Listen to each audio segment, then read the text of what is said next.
기자가 찾아간 곳은 용하다고 소문난 수원의 한 점집. 그 유명세를 입증하듯 고급 승용차들로 골목이 비좁습니다. 오전 11시 이미 대기실은 예약 손님들로 가득 차 있습니다. 지난해 일본 총선 때 경합지역 당선자를 알아맞힌 뒤 성과를 올리고 있는 무속인 김씨. 그래서인지 얼마 전엔 모체에서 정치인의 사진을 보내와 올해 대선 판세를 물어왔다고 주변 사람은 귀뜸합니다. 이분이 어떠냐, 과연 단일화 되겠는가, 낙선되겠는가, 김신의 향배 물어보는 거예요 지금. 사진만 보고도 그 사람의 앞니를 알 수 있다고 주장하는 김씨. 이 때문에 요즘 김씨의 집에는 색다른 손님이 줄을 잇고 있습니다. 불경기를 견디다 못해 감량에 나선 기업인들입니다. 이들은 은밀하게 직원들의 사진을 가져와 감원 대상자를 골라달라고 주문합니다. 두 사람 중에 이 양반이 감원 대상이 누굽니까 할 때는 빛을 가르쳐줍니다. 감원 대상에 대해서. 그동안에 몇 분이나 보신 걸로 기억이 나십니까? 제 기억이 안 날 정도로 많이 났습니다. 예. 1000명 이상? 예, 더 됩니다. 예. 느낌이 사장과 맞지 않는 직원은 궁합이 잘 맞지 않는 부부 같아서 헤어지는 게 서로에게 낫다는 나름대로의 변을 갖고 있는 김씨.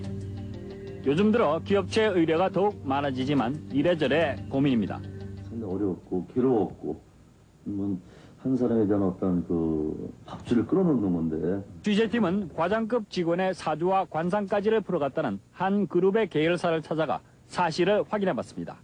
그러나 완강하게 부인합니다. 또 그다음에 그 이야기 자체는 근거가 없는 얘기다. 점을 봐서 60명 이상의 직원을 줄였다는 또 다른 회사. 없었습니다. 교수는 없었고 조금 가끔 가다가 아주 예외적으로 있다고 그러더라고요. 동고동락해온 직원들을 대상으로 감원자를 골라내는 데까지 무속인이나 역술인을 동원하는 기업들을 어떻게 이해해야 할까? 취재팀은 수소문 끝에 감원 대상을 이런 식으로 골랐다는 한 기업체 사장을 만날 수 있었습니다. 사람을 촉아낸다는 일이 굉장히 어렵죠. 그게 상당히 답답하다 보니까 오게 됩니다. 그중에 절반 정도는 정리가 된 상태고 어차피 회사가 생존하기 위해서는 감축을 해야 되고 자문을 구한 결과와 내용들이 잘 됐구나 하는 그런 생각을 했죠. 저희들은 아무래도 이제 뉴스를 쫓아가고 또 현 경제나 정치나 여러 사회 분야들이 지금 전혀 카이프를 못 잡고 있지 않습니까? 예측이 안 되고 어렵고 그러다 보니까 이제 말하자면은 또 이런 무속이라든가 이런 쪽에서 또 나름대로 길을 제시받을 수도 있고 여러 가지 정기능도 있고 역기능도 있고 그렇죠. 그런 차원이 있겠죠.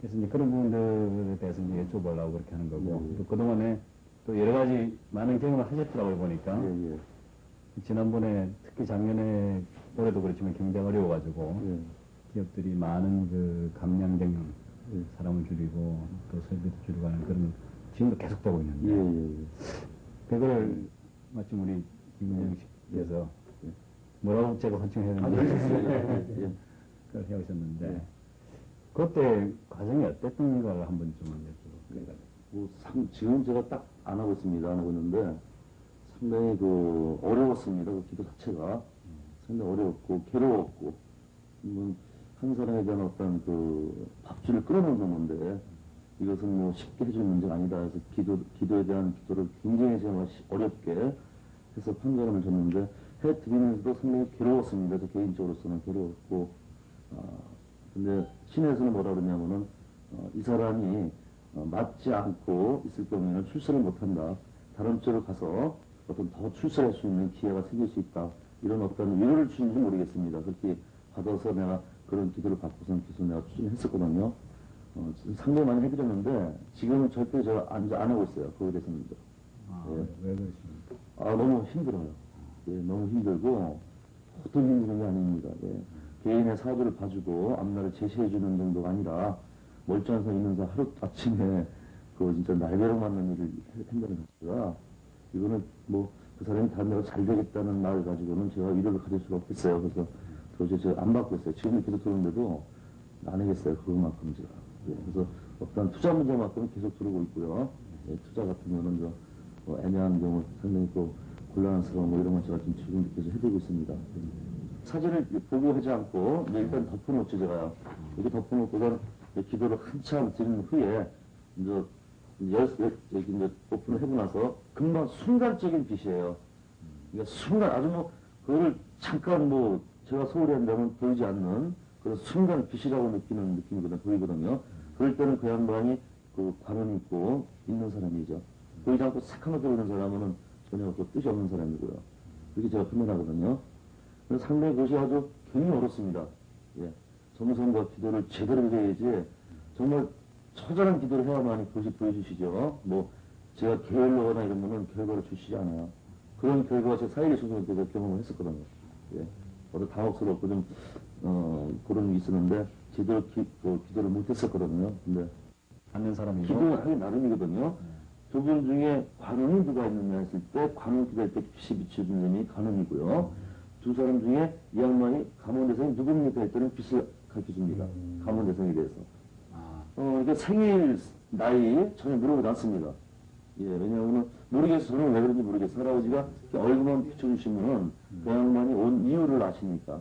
예, 어떤, 왜냐하면 이 정치에 오실 때는 마음이 하나 중요한 건 하나 갖고 오시거든요. 내가 승진이 될 것인가, 그처럼 내가 집을 팔라고는 나갈 것인가, 여러 가지 문제점이 있어요. 한 가지는. 그럴 때는 얼굴만 비춰주시면 당신은 문서 팔라고 왔다. 이거를 먼저 아세요. 그런데 나의 생일은 필요 없이 그냥 이렇게 비춰주시거든요. 저는 보이거든요. 문서를 볼 때 문서를 들고 들어와요. 마음과 몸이 이제 그 아주 찢어질 정도로 그 처절한 기도를 해야만이 또 할아버지께서 그 영감을 주십니다. 거기에는 절대로 그 어떤 재물에 대한 그 탐욕이 있어서는 안 돼요. 그런 마음이 있다가는 영감을 주질 않아요. 크게 줍니다. 그러니까 그걸 제가 한번 경험한 적이 있었어요. 그래서 이래서는 안 되겠다. 네. 일단은 욕심을 안 내야 되겠다. 그래야만 많은 걸 주신다고 생각하지 절대 그런 탐욕이 있으면 안 된다고 생각합니다. 네. 요즘은 인기가 있는데 그 두 분이 들어오니까 요새는 그 감원대상은 제가 저번부터 제가 안 받고 있어요. 예, 많이 들어오는데 예, 많이 들어오셨어요. 제가 기억을 안 해봤는데 많이 들어오는데 아예 받지를 않고 있습니다. 앞서가는 경영기법을 가지고도 살아남기 힘든 경기 침체기에 무속인이나 역술인에게 의지해 감원 대상을 가려내는 우리 기업의 현주소. 무속의 논리 때문에 자신이 내동댕이 쳐진 사실을 알게 된 퇴직자들에겐 퇴직보다 더 큰 절망일 수밖에 없습니다. SBS 김강석입니다. 저희 취재진을 더욱 놀랍게 했던 것은 그 감원 대상자를 찍어달라고 부탁했던 기업체 중에는 이름만 들면 어딘지 알 대기업들도 상당수 끼어 있었다는 사실이었습니다.